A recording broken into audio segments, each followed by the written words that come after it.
وطنیت اس دور میں میں اور ہے، جام اور ہے، جم اور ساقی نے بنا کی روش لطف و ستم اور مسلم نے بھی تعمیر کیا اپنا حرم اور تہذیب کے آذر نے ترشوائے صنم اور ان تازہ خداؤں میں بڑا سب سے وطن ہے، جو پیرہن اس کا ہے وہ مذہب کا کفن ہے۔ یہ بت کے تراشیدہ تہذیب نبی ہے، غارت گرے کا شانہ دین نبوی ہے۔ بازو تیرا توحید کی قوت سے قوی ہے، اسلام تیرا دیس ہے تو مصطفی ہے۔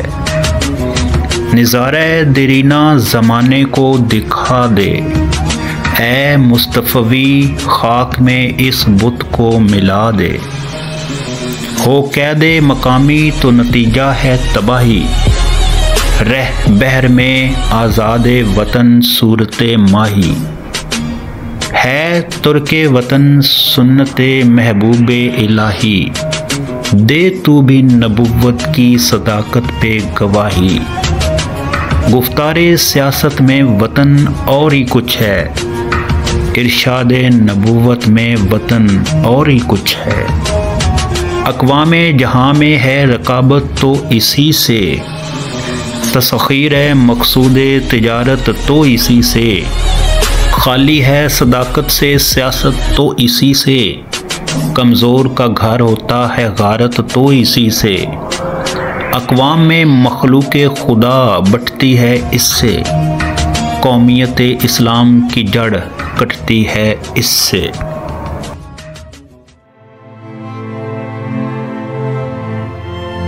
آج کے دور میں شراب بھی نئی ہے، شراب پینے کا برتن بھی نیا ہے، اور شراب پینے والے لوگ بھی نئے ہیں۔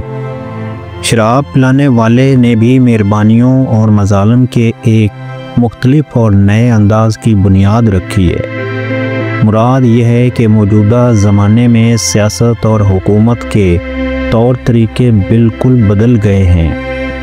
ارباب حکومت نے بھی لوگوں پر مہربانی اور ستم کے طریقے بدل دیے ہیں۔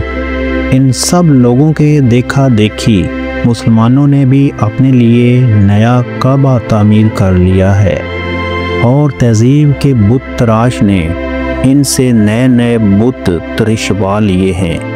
یعنی مسلمانوں نے بھی اپنے لیے دوسرے لوگوں کی طرح تہذیب کے نام پر بہت سی چیزوں کو اپنا معبود مان لیا ہے۔ موجودہ مغربی تہذیب نے انسانوں کی پرستش کے لیے جو نئے نئے معبود یعنی مسلک ایجاد کیے ہیں، ان نئے معبودوں میں وطن سب سے بڑا معبود ہے، جو آج اللہ کا مد مقابل بنا ہوا ہے۔ اور اس نئے خدا یعنی وطن کے پیش کردہ اصول اسی طرح کے ہیں کہ ان کے اختیار کرنے سے دین اسلام فنا ہو جاتا ہے۔ یعنی کہ وطن ایک ایسا خدا ہے کہ اس کا لباس مذہب کے لیے کفن کی حیثیت رکھتا ہے۔ یعنی وطن کی پرستش کا لازمی نتیجہ مذہب کی موت کی صورت میں سامنے آتا ہے۔ یہ بت جدید تصور وطنیت جسے جدید مغربی تہذیب نے تراشا ہے، رسول اکرم صلی اللہ علیہ وآلہ وسلم کے دین کو تباہ کرنے والا بت ہے۔ اس تصور وطنیت بحیثیت سیاسی تصور کے باعث مسلمان اسلام سے دور ہوتے جا رہے ہیں، اور یہ امر اسلام کی عظمت کو بری طرح سے متاثر کر رہا ہے۔ اے مسلمان، چونکہ تو موحد یعنی اللہ تعالیٰ کو ایک ماننے والا ہے، اور عقیدہ توحید نے تیرے اندر کافی طاقت پیدا کر دی ہے، اس لیے تو اس بت کا مقابلہ کرنے کے لیے تیار ہو جا۔ تیرا وطن نہ مشرق ہے نہ مغرب بلکہ اسلام ہے، اور اسلام زمان و مکان کی قیود سے بالا تر ہے۔ تو نہ ایرانی ہے نہ عراقی، نہ ہندی نہ پاکستانی، بلکہ مصطفی ہے۔ یعنی نبی اکرم صلی اللہ علیہ وآلہ وسلم کا غلام ہے۔ تیرا روحانی تعلق کسی ملک سے نہیں بلکہ سرور دو عالم صلی اللہ علیہ وآلہ وسلم کی ذات پاک سے ہے۔ پس تو اٹھ اور اس بت یعنی وطن پرستی کے بت کو پاش پاش کر کے وطن شکنی کا وہی پرانا نظارہ دنیا کو دکھا دے جو کبھی تیرے اسلاف نے دنیا کو دکھایا تھا۔ اگر تو اپنے آپ کو کسی خاص ملک سے وابستہ کر لے گا تو اس کا نتیجہ بربادی کے علاوہ اور کچھ نہیں ہے، یعنی تو مسلمان کی حیثیت سے ختم ہو جائے گا۔ تو دنیا میں مچھلی کی طرح رہ کہ وہ سارے سمندر کو اپنا ملک سمجھتی ہے، تو بھی ساری دنیا کو اپنا وطن سمجھ، یعنی دنیا میں اسلام کا علم بلند کر اور اگر ضرورت پڑے تو ترک وطن کر دے۔ جیسے کہ علامہ اقبال نے ایک اور جگہ پہ فرمایا کہ چین و عرب ہمارا، ہندوستان ہمارا، مسلم ہے ہم، وطن ہے سارا جہاں ہمارا۔ اعلیٰ اصولوں اور بلند نسب العین کے لیے وطن کو چھوڑ دینا پیارے نبی اکرم صلی اللہ علیہ وآلہ وسلم کی سنت مبارک ہے، لہذا تجھے نبوت کی سچائی پر گواہی دینا چاہیے، یعنی اگر ضرورت پیش آئے تو اپنے نسب العین پر وطن کو قربان کر دے۔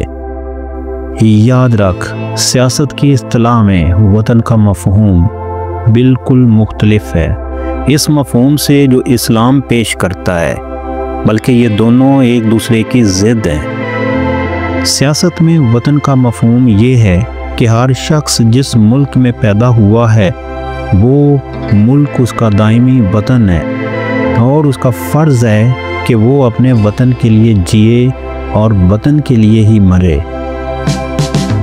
لیکن اسلام میں وطن کا مفہوم یہ ہے کہ وطن سے محبت کرو اور پھر اس کی حفاظت کرو، لیکن اگر تم وطن میں اللہ کا کلمہ بلند نہیں کر سکتے تو پھر ترک وطن یعنی ہجرت کر دو، کیونکہ مقصد حیات وطن نہیں بلکہ اللہ تعالیٰ کی ذات ہے۔ مسلمان وہ ہے جو اللہ تعالیٰ کے لیے جیتا اور اللہ تعالیٰ کے لیے ہی مرتا ہے۔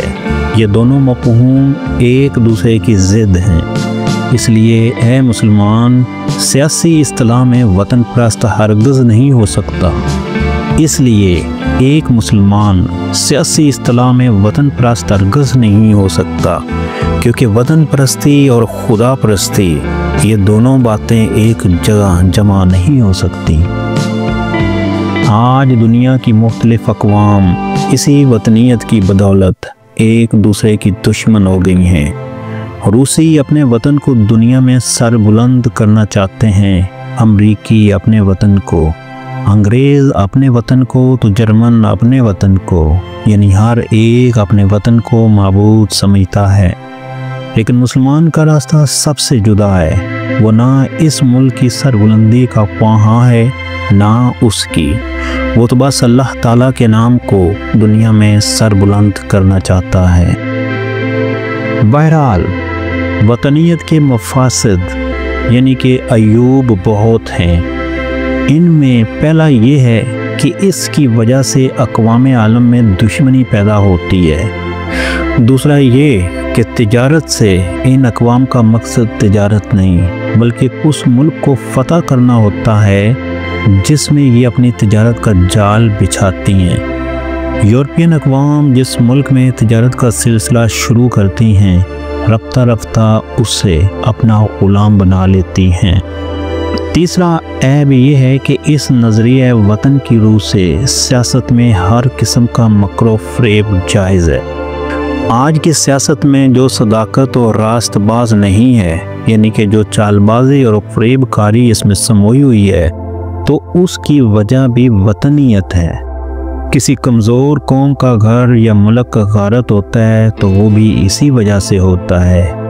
برِ صغیر میں مسلمان کمزور ہو چکے تھے جس کا فائدہ انگریز نے اٹھایا۔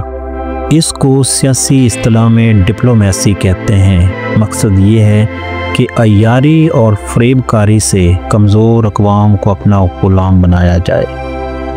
چوتھا عیب یعنی اعتراض یہ ہے کہ اس نظریہ کی روح سے اللہ کی مخلوق مختلف قوموں میں تقسیم ہو جاتی ہے اور وہ قومیں ایک دوسرے کی دشمن بن جاتی ہیں، یعنی بنی آدم علیہ السلام کی اولاد جو سب اللہ کے بندے ہیں ایک دوسرے کے دشمن بن جاتے ہیں اور اللہ کے بجائے اپنے وطن کی عبادت کرتے ہیں۔